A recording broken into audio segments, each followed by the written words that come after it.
SDP-യുടെയും Jamaat-e ഇസ്ലാമിയുടെയും vote മേടിച്ചിട്ടാണ് UDF ജയിച്ചതെന്നുള്ളത്. എന്താണ് മറുപടി? തെരഞ്ഞെടുപ്പിൽ ആർക്ക് വേണമെങ്കിലും വോട്ട് ചെയ്യാം. തെരഞ്ഞെടുപ്പിൽ നമ്മൾ ആരുടെ വോട്ടും സ്വീകരിക്കും. എന്താണ് സെസ്കോപ്പൊക്കെയായിട്ട്? ഇത് ഞങ്ങളിങ്ങനെ ഹൃദയം നോക്കാൻ വേണ്ടി ഉപയോഗിക്കുന്നതാണ്. പലരുടെയും നെഞ്ചിടിപ്പ് തകർന്നിരിക്കുകയാണ്. മതേതരത്വത്തിന്റെ വിജയമാണ്, അത് ഞങ്ങൾ ആഘോഷിക്കുക തന്നെ ചെയ്യും.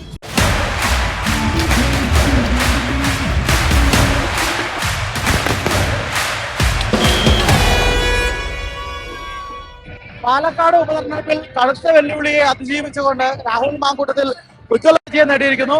18,806 വോട്ടുകൾക്കാണ് രാഹുൽ വിജയിച്ചിരിക്കുന്നത്. അതിന്റെ ആഹ്ലാദത്തിലും ആവേശത്തിലുമാണ് UDF പ്രവർത്തകരും.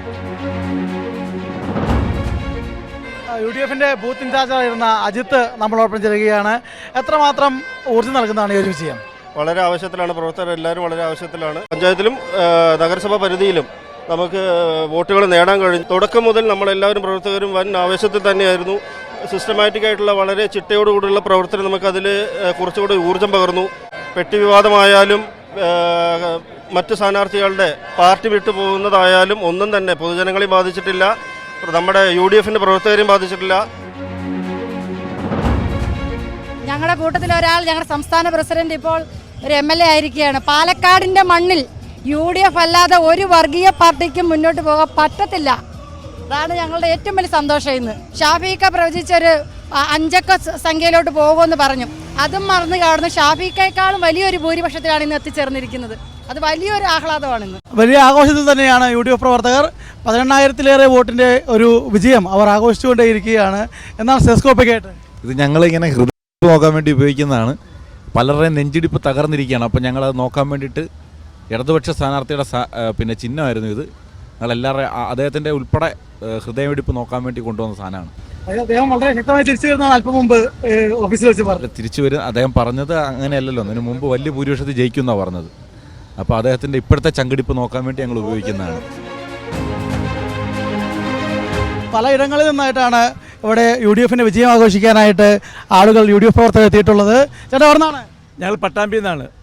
UDFന്റെ ഘടകകക്ഷിയായ മുസ്ലിം ലീഗിൻ്റെ പ്രവർത്തകരാണ് ഞങ്ങളിതിൽ ഏറ്റവും കൂടുതൽ അഭിമാനിക്കുന്നു.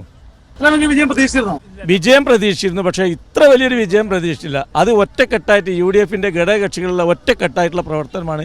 ഈ പ്രവർത്തനം മുന്നോട്ട് കൊണ്ടുപോയാണെങ്കിൽ അടുത്ത നിയമസഭാ തെരഞ്ഞെടുപ്പ് LDFനെ മലർത്തിയടിക്കാൻ കഴിയും. എങ്ങനെയാണ് ഈ ഒരു വിജയത്തെ കാണുന്നത്? നിയമസഭാ തെരഞ്ഞെടുപ്പിലെ ഈ വിജയം എന്ന് പറയുന്നത് പാലക്കാട് ജില്ലയിലെ, പാലക്കാട് നിയോജക മണ്ഡലത്തിലെ, കേരളത്തിലെ മതേതര വിശ്വാസികളുടെ ഒരു വിജയമാണ്. ഈ തെരഞ്ഞെടുപ്പ് പ്രചരണം തുടക്കം മുതൽ അനാവശ്യമായ വിവാദങ്ങൾ ഉണ്ടാക്കി പ്രധാന കാര്യങ്ങളിൽ നിന്നും ശ്രദ്ധ തിരിച്ചുവിടുന്നതിന് വേണ്ടി ബോധപൂർവമായ ശ്രമം LDFും BJPയും നടത്തി.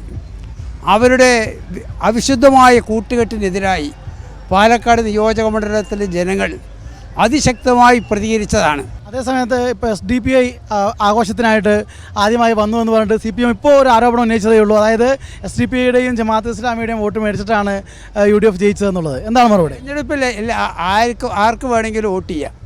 തെരഞ്ഞെടുപ്പിൽ നമ്മൾ ആരുടെ വോട്ടും സ്വീകരിക്കും. സരിനെപ്പോലുള്ളവരെ സ്ഥാനാർത്ഥിയാക്കിയതിൽ പ്രതിഷേധിച്ച് രാഹുലിന് വോട്ട് ചെയ്ത ആളുകളുണ്ടാവും. പിന്നെ ഇത് പറയാനുള്ള എന്തെങ്കിലും ഒരു അവകാശം CPMനില്ല. ഞങ്ങൾക്ക് എന്തായാലും അറിയാം, എന്തായാലും രാഹുൽ മാങ്കൂട്ടം തന്നെ ജയിക്കുന്ന അറിയാം. ഭൂരിപക്ഷത്തോടു കൂടി വിജയിച്ചപ്പോൾ ഒരുപാടും കൂടെ ആവേശമായി ഞങ്ങൾ എല്ലാവർക്കും. ഞങ്ങൾ കാലത്ത് 6-7 മണിയാകുമ്പോഴേക്കും ഞങ്ങൾ ഇവിടെ എത്തി. 7 മണി തൊട്ടുള്ള ആവേശമായിരുന്നു ഞങ്ങളുടെ. ഉറപ്പായി വിജയിക്കുന്നുള്ളൊരു ഉറപ്പുണ്ടായിരുന്നു. അതേപോലെ ജയിച്ചു. ഒരുപക്ഷെ UDF പ്രതീക്ഷിച്ചതിനേക്കാൾ വലിയ വിജയമാണ് പാലക്കാട്ടുണ്ടായിരിക്കുന്നത്. അതുകൊണ്ട് തന്നെ ഈ ഒരു ആഘോഷം ഇനിയുമേറെ സമയം തുടരുക തന്നെ ചെയ്യും.